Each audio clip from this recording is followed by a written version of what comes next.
Welcome back, MTG Joe here. Today we're going to be going over deck tech for a card that's coming to historic as part of the Shadows over Innistrad remastered. It is Snapcaster Mage. Now you might be asking, Snapcaster Mage was not part of Shadows over Innistrad, it was part of the original Innistrad block. Well, what they're doing with this set is a special sheet, kind of like the mastery spells or the masterpiece or the Brothers World artifacts that is part of the draft set on Arena for Shadows over Innistrad, where they're introducing some of the original Innistrad cards. So Snapcaster Mage, Lingering Souls, Huntmaster of the Fells, Geist of st.traft, griselbrand, whole bunch of iconic cards from that block. Snapcaster Mage was one of the first cards I played with competitively in Standard at the time. I started playing Paper Magic heavily in New Phyrexia, Innistrad Timelines, and just fell in love with the set. Liliana, Snapcasters, Thragtusk, all those great cards. And this is a card I'm really excited to try out. So this is kind of the deck I'm going to be trying to start off with. Obviously, things aren't 100% certain. We'll have to build out a sideboard for it, and it's going to be a historic deck. And let's take a look at it, and I'll go over some of the card choices, some of the thoughts of what I'm bringing in. So kind of a Jeskai mid-range esque tempo deck. The card that I really want this deck to have is the new white remand that's supposed to be coming with the Lord of the Rings set. The return target spell to its owner's hand, draw a card for white and a colorless for 2 mana. That's really like the type of cards you want in this shelf. But kind of go over the thoughts. So Brineborn Cutthroat is for Snapcaster Mages right now. It's just a placeholder for the deck. These are considerations, so let's just ignore them for now.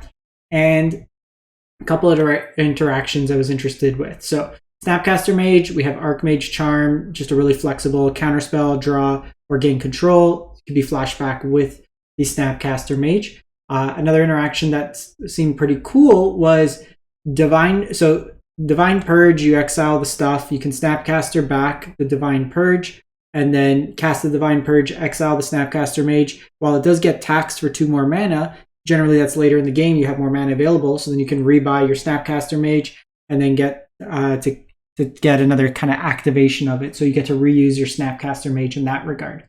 There's the elements from like Modern where you like Bolt, Snap, Bolt, as the deck's name, is kind of the iconic play pattern, but there's also Lightning Helix that was played in a lot of the Jeskai control decks at the time with Celestial Colonnade, stuff of that nature.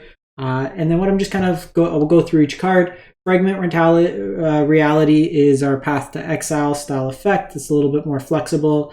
Instead of giving them a land, it does kind of tutor a creature with lesser value, but some decks don't have it, or you hit a lower card or a token. It's just a flexible card, 1 mana, deals with some stuff. Has the creature enter the battlefield tapped, which is kind of a cool combo with the Wandering Emperor. Similarly with the Divine Purge, the creatures, when they cast them the second time, they enter the battlefield tapped, so then your your Wandering Emperor can just pick them off and with its -2 ability. Unholy Heat, while nerfed in this format, it still has the ability through Delirium to deal 4 damage, which is still for 1 mana the best rate. Part of the reason why I like this over Fiery Impulse, which easier to turn on the spell mastery than Delirium, this could only target creatures. Whereas the Unholy Heat can also target planeswalkers, so it just gives you that added flexibility with the deck. In this deck, we'd have instant sorceries, enchantments, planeswalkers, creatures, lands. So still enough things that we can potentially hit with that. Then the removal slots, like I said, we have the Lightning Helix, we also have Molten Impact, 4 damage, target creature or planeswalker, and then it's kind of, you could stack damage to deal with excess damage. Expressive Iteration, very powerful card, just was recently banned in Legacy, banned in Pioneer, I think it's banned in Modern, I don't know. But it just gives you a crazy rate, and then you can flash back from the graveyard. I'm going to be interested to actually see how this plays out from a flashback perspective, because generally the value of this is you get to play a card for the turn, and then kind of save a card for later.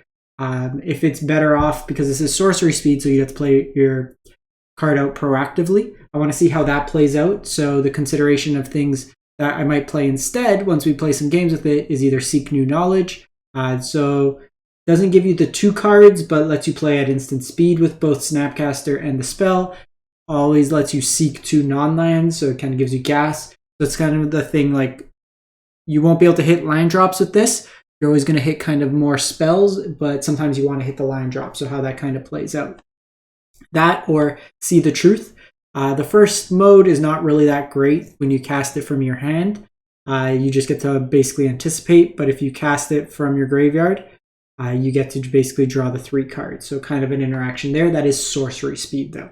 So these are some of the cards that I'm considering in that slot. The Fiery Impulse over Unholy Heat will be something we test out. In the 3-drop slot, like I mentioned, Divine Purge, Archmage's Charm, and then Fable the Mirror Breaker. So again, I'm playing this as a more of a mid-range shell. I want to take advantage of Fable, and then with its flipped ability, be able to rebuy either the Snapcasters every turn or Saiba Syphoners, which are kind of like Snapcasters, but bring it to your hand. So I'm really just trying to recast spells from my graveyard as many times as possible, kind of get that value from it. Saiba is 4 mana, 2/2 flash, but if I have no instants of sorceries in hand, it costs 2 mana to use for the turn. And then lastly, I have just a single hero of Dominaria. I'm only playing 23 lands in this deck. You'll notice my curve's fairly low. It's not really intended to be a full control deck. We're trying to tempo our opponent. So, you know, get out a threat, kind of bounce some stuff. The thing is with this deck, I haven't put counter spells in the main outside of Archmage Charm.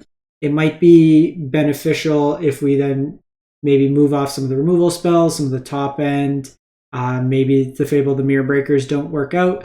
We have access to Make Disappear. We can play Censor. We have Dovin's Veto as an option. So a couple different removal spells, or counter spells, sorry, that we can try out in the shell as well as March of the Otherworldly Light, which can be played in lieu of a Fragment Reality. But I think just mana efficiency wise, the Fragment Reality is a little bit better of a rate. And then lastly, the card, if the meta is quite aggressive, we can always have access to Supreme Verdict in our deck.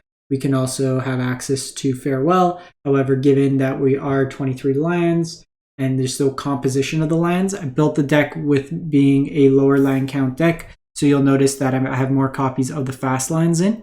If we are going to be increasing the density of lands in our deck, going up to 26, 27, if we're increasing our curve, then I would move away from a number of the fast lands and then play more of the slower lands that come into play untapped on turn 3 onwards. So it's just kind of the configuration there.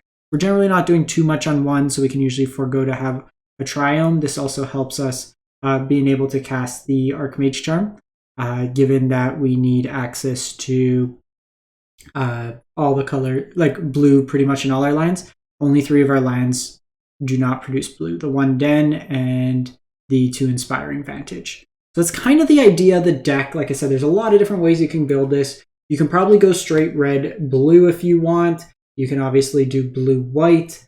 But I wanted to kind of try this. If I was going to go blue, red, I would probably go much lower curve. Really just Dragon Rage Chandler, the Bird Advisor. What's its name?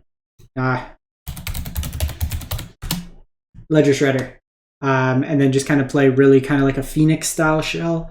A lot of burn spells. I do Static Discharge. I would do anything that goes face for the most part. I would want to have damage and just really cast that and be more proactive with that deck. This one's going to be kind of operating in that middle range. But if I were to go red-blue, I'd play it almost like a Delver style strategy and just be a lot more aggressive with that. But yeah, that is it. Let me know what you think. If I missed anything, if you don't agree with any of my thoughts, I'm going to try this out in shells like it once the set drops on Thursday. So hopefully have some gameplay testing out the different strategies. But I'm very excited for Snapcaster Mage, and I'm also very excited for Lingering Souls. Got to try to play some Esper decks with that. It was always my favorite. So anyways, thanks for watching. Hope you have a great one. Stay safe out there.